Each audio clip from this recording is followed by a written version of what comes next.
வணக்கம். செல்வகுமாரின் மாலை வானிலை ஆய்வறிக்கை. அதிகாரப்பூர்வ வானிலை அறிக்கைக்கு இந்திய வானிலை ஆராய்ச்சித்துறை அறிக்கையை பார்க்கவும். 2025 அக்டோபர் 9 வியாழக்கிழமை மாலை ஆய்வறிக்கை.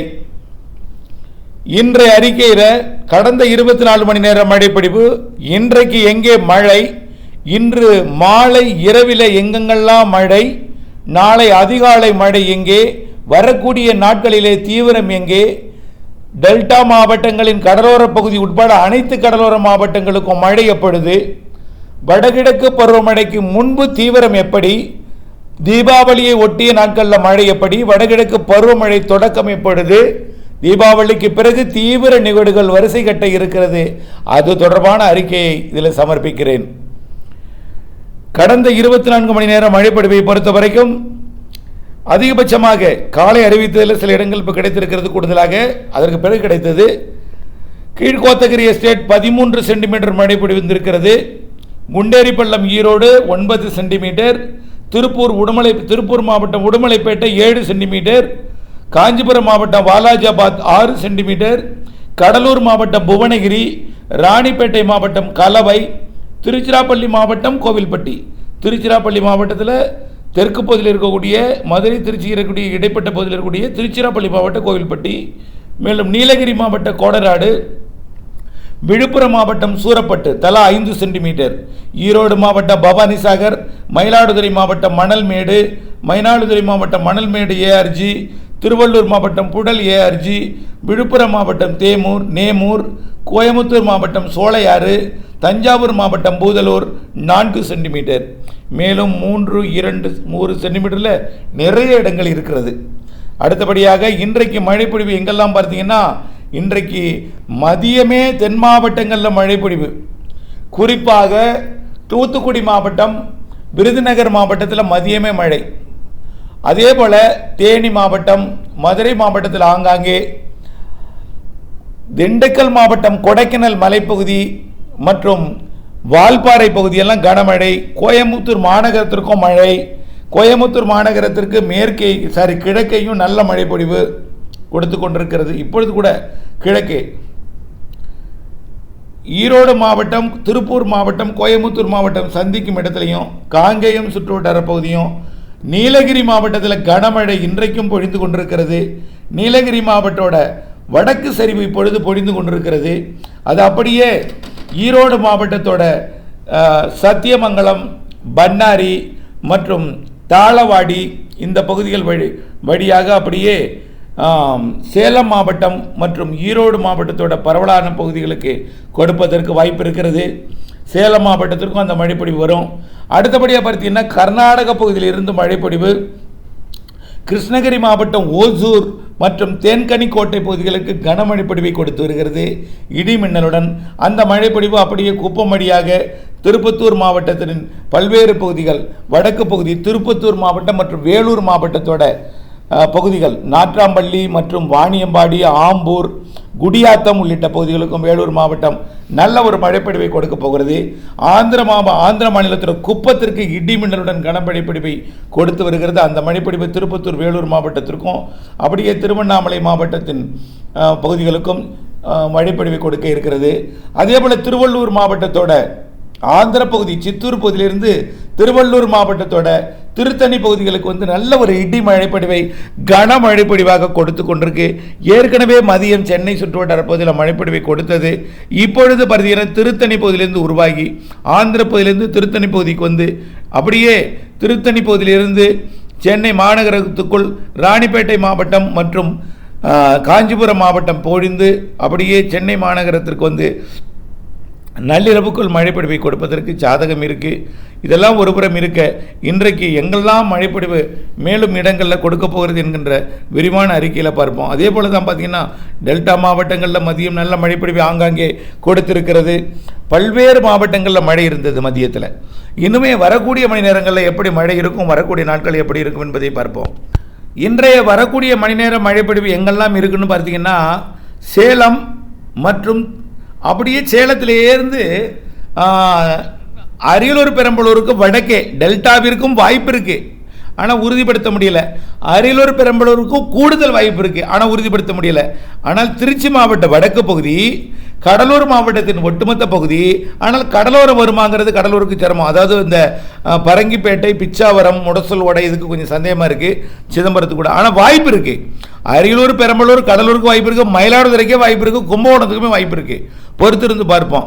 ஆனால் இப்பொழுதைக்கு அது ஈரோடு மாவட்டத்தில் பெய்து கொண்டிருக்கக்கூடிய மழை சேலம் மாவட்டத்துக்கு வந்து, கிருஷ்ணகிரி மாவட்டத்தில் பெய்து கொண்டிருக்கக்கூடிய மழை அப்படியே சேலம் மாவட்டத்தோடு இணைந்து, சேலம் மாவட்ட மழையோடு இணைந்து தருமபுரிக்கும் மழைப்பொழிவை தீவிரப்படுத்தி, தருமபுரி, கிருஷ்ணகிரி, ஈரோடு, சேலம், நாமக்கல் இந்த மாவட்டத்திலிருந்து அப்படியே திருச்சி மாவட்டம் வடக்கு பகுதிக்கு வந்து, அப்படியே கடலூர், மயிலாடுதுறை வடக்கு ஓரம் மற்றும் மயிலாடுதுறை வடக்கு ஓரம், அப்புறம் அப்படியே தஞ்சாவூர் மாவட்டத்தோட அணைக்கரை சுற்று வட்டார பகுதிக்கும் வாய்ப்பு இருக்கு. இப்படியே வரக்கூடிய மழை கள்ளக்குறிச்சி, விழுப்புரத்திற்கும், திருவண்ணாமலை, திருப்பத்தூர், வேலூர், ராணிப்பேட்டை, திருவள்ளூர், சென்னை, திருவள்ளூர், காஞ்சிபுரம், செங்கல்பட்டு, விழுப்புரம், புதுச்சேரி மிக கனமழை பொழிவு நள்ளிரவு கொடுக்க இருக்கிறது. 10 மணிக்கு மேலே 12 மணிக்குள்ள கனமழை பொழிவை, மிக கனமழை பொழிவை ஒரு சில இடங்களில் கொடுக்க வாய்ப்பு இருக்கிறது. அதே போல் ஆந்திர பகுதிக்குமே திருப்பதி, நெல்லூர், சித்தூர், அதே போல் குப்பம், நகரி போன்ற பகுதிகளுக்கும் நல்ல மழைப்பொழிவை கொடுக்க போகிறது. இந்த மழைப்பொழிவு டெல்டா மாவட்டங்கள் வேதாரண்யத்தை பற்றி சொல்லுங்கள் சார். ஒரு நாள் சொல்லிக்கிட்டு இருக்கீங்க, வேதாரண்யம் எப்போ? அதான் சொல்ல போகிறேன். அதாவது வரக்கூடிய நாட்களில் படிப்படியாகத்தான் கடலோரத்துக்கு முன்னேறும். இப்போ சென்னை தொட்டுடுச்சு, சென்னைக்கு மழைப்பொழிவு கிடைக்க வாய்ப்பு இருக்குது.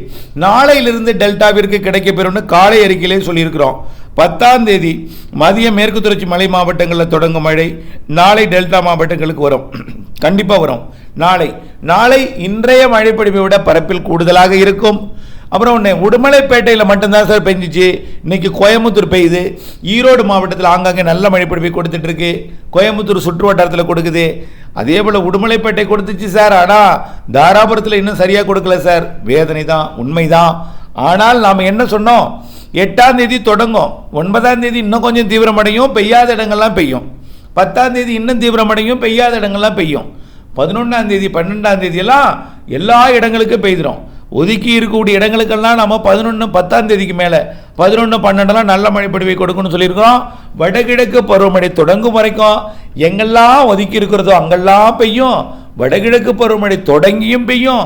எல்லா எங்கே நிகழ்வு வந்தாலும் எல்லா மாவட்டங்களுக்கும் மழை உண்டு, எல்லா மாவட்டங்களுக்கும் கண்டிப்பாக மழை உண்டு. அதை முதல்ல புரிஞ்சுக்கிங்க. நாளையிலிருந்து படிப்படியாக பெய்யாத இடங்களுக்கும் தீவிரமடையும். டெல்டா மாவட்டங்கள், கோடியக்கரை பகுதிக்கு, கோடியக்கரை வந்துட்டாலே அது டெல்டா எல்லாம் பெஞ்சிட்டு அர்த்தம். அப்போ திருத்துறைப்பூண்டியை தாண்டி தான், முத்துப்பேட்டையை தாண்டி தான், அதே தலைஞாயிறை தாண்டி தான் போகணும். ஆக போய் கோடியக்கரை முனை வந்துட்டாலே மழை கண்டிப்பாக அனைத்து மாவட்டங்களுக்கும் பெய்துன்னு அர்த்தம். அது நாளை இரவு எதிர்பார்க்கப்படுகிறது. நாளை பகலில் வழக்கமாக எல்லா மதியமும் இடிமழை இருக்குங்க. இப்போ இன்றைக்கு எப்படி இருந்துச்சு அப்படியே கற்பனை பண்ணி பாருங்க. ஆங்காங்கே உரிமை கொண்டு, ஆங்காங்கே இடித்து கொண்டு, ஆங்காங்கே பெய்து கொண்டு இருந்துச்சு மதியம். இப்படித்தான் எல்லா நாளும் மதியம் இருக்கும். மாலையில் அப்படியே காணாமல் போயிடும் அந்த மேகம். மீண்டும் மேற்கிலிருந்து உருவாகி கடலோரம் வரும். மதியம் பெய்தது அங்கே வெப்பத்தால் லேசாகி மேலெடுந்த மேகம். இப்போ இரவிலே வருவது வடமேற்கிலிருந்து வரக்கூடிய வெப்ப நீராவி. அது கிழக்கு காற்று மேற்கு காற்று சந்திப்பின் காரணமாக மழைப்பொழிவை ஏற்படுத்தும். ஆக நாளை கடலோரம் வரைக்கும் மழை வந்துடும். ஒருவேளை நாளை கோடியக்கரை முனைக்கு நெருக்கமாக வந்து சரியாக பெய்யலைன்னா கூட சனிக்கிழமை கனமழை கோடியக்கரை முனைக்கு உண்டு. ஆக கோடியக்கரை முனை எதுக்கு சொல்கிறேன்னா, டெல்டாவில் கோடியக்கரை முனை வந்துட்டாலே எல்லா இடங்களுக்கும் பெய்திடும். அதனால இதில் என்னென்னா, அங்கே தான் மயிலாடுதுறை மாவட்டத்திலையும் நாகப்பட்டினம் மாவட்டத்திலையும் விதைத்திருக்கக்கூடிய நெல் தானியங்களுக்கு நீர் தேவை. இந்த வேளையில் அறுவடையும் இருக்கிறது. ஆகவே இந்த அறுவடைக்கும் இது எச்சரிக்கையாக எடுத்துக்கொள்ளுங்கள். நாளை இரவு மழை இருக்கு, நாளைய மறுநாள் உறுதியாக இருக்கு. நாளை மதியம், நாளைய மறுநாள் மதியம், எல்லா மதியமுமே ஒதுக்கி ஆங்காங்கே இடிக்கு மழை இருந்து கொண்டே இருக்கும். மாலை கொஞ்சம் தீவிரம் இல்லாமல் இருந்தாலும் நள்ளிரவு வந்துடும். ஆனால் மேற்கு மாவட்டங்களில் மதியம் தொடங்கி, தென் மாவட்டங்களில் மதியம் தொடங்கி அது தீவிரமடைந்து கடலோர மாவட்டங்களுக்கு மாலை இரவிலே வரும். மேற்கு மாவட்டங்கள்னால் அது கர்நாடக எல்லையோரமும் பொருந்தும், கேரள எல்லையோரமும் பொருந்தும். பிறகு தென் மாவட்டங்களுக்கு பெய்து, பிறகு உள் மாவட்டங்கள், தென் உள் மாவட்டங்கள், மத்திய உள் மாவட்டங்கள், வட உள் மாவட்டங்கள் பொழிந்து கடலோரத்துக்கு வரும். வடகிழக்கு பருவமழை தொடங்கக்கூடிய தென்மேற்கு பருவமழை 15ஆம் தேதி 16ஆம் தேதி வரைக்குமே தொடரும். அதுக்கப்புறம் 17ஆம் தேதி 18ஆம் தேதி காற்று அப்படியே தலைகீழாக மாறி 19ஆம் தேதி 18ஆம் தேதி வடகிழக்கு பருவமழை தொடங்கிடும். தீபாவளிக்கு முன் பெய்யக்கூடிய மழை மிதமான மழையாக இருக்கும். இயல்பு வாழ்க்கை பாதிப்பில்லாத குடை எடுத்துகிட்டு போய் நம்ம பர்ச்சேஸ் பண்ணுற மாதிரியும் வியாபாரிகள் மூடி திறக்கிற மாதிரியும் மழைப்பொழிவுகள் இருந்து கொண்டே இருக்கும். மழை இல்லாத நாள் பொங்கலுக்கு வரைக்கும் மழை இல்லாத நாளே இல்லைங்க, காயவே விடாது. இந்த வருஷம் ஒன்று சொல்லுங்க கேளுங்க, பல ஆண்டுகளுக்கு பிறகு உங்கள் வீட்டை சுற்றி எல்லாம் பார்த்தீங்கன்னா வடகிழக்கு பருவமழை அப்படியே பெய்துக்கிட்டே இருக்கும், பாசி படிஞ்சிடும், ஈரம் இருந்துக்கிட்டே இருக்கிறதுனால பாசி படிஞ்சிடும். அந்த மாதிரியான வானிலை இந்த வருஷம் அமைய போகுது. நிகழ்வுகளின் வரிசை ஒன்றன் பின் ஒன்றாக நிகழ்வுகள், இடைவெளியே இருந்தாலும் ஒரு நாள் தான் இருக்கும், அப்புறம் அடுத்த நாள் வந்துடும், காய விடவே விடாது. அறுவடை போன்ற பணிகளுக்கும் பூச்சி விரட்டு அடிக்கும் பணிகளுக்கு தான் பெரிய சவாலாக இருக்கும். ஆனால் பொங்கல் வரை பொங்கலையும் தாண்டி மழை இருக்கு. வடகிழக்கு பருவமழை முதல் வலிமையான நிகழ்வு தீபாவளி முடிந்த அடுத்த நாளே வங்கக்கடலை உருவாகுது. அது 24, 25, 26ஆம் தேதி வாக்கில் தமிழ்நாட்டின் கரையை நெருங்கி டெல்டா ஒட்டி வடகடல் ஓரத்துக்கு போகுது. எங்கே டெல்டா இலங்கைகிட்ட வந்தாலும் தமிழ்நாட்டில் மழை பெய்யும், டெல்டா ஒட்டி வந்தாலும் தமிழ்நாட்டில் எல்லா மாவட்டங்களும் மழை பெய்யும். வடக்கு மாவட்டங்கள் பெய்தாலும் தமிழ்நாடு முழுவதும் மழை பெய்யும். மேற்கு மாவட்டங்கள் தென் மாவட்டங்கள் எல்லாம் ஒரே சீரான மழை. எல்லா மாவட்டங்களுக்கும் சராசரி கூடுதல் மழை. இணைந்தே இருங்கள் அப்டேட்ஸுடன். இந்த அறிக்கையை நல்லா புரியலைன்னா மீண்டும் ஒரு முறை நிறுத்தி கேட்டு புரிந்து தெளிந்து அறிந்து திட்டமிட்ட வேளாண்மை செய்ய அன்போடு கேட்டுக்கொள்கிறேன். நன்றி.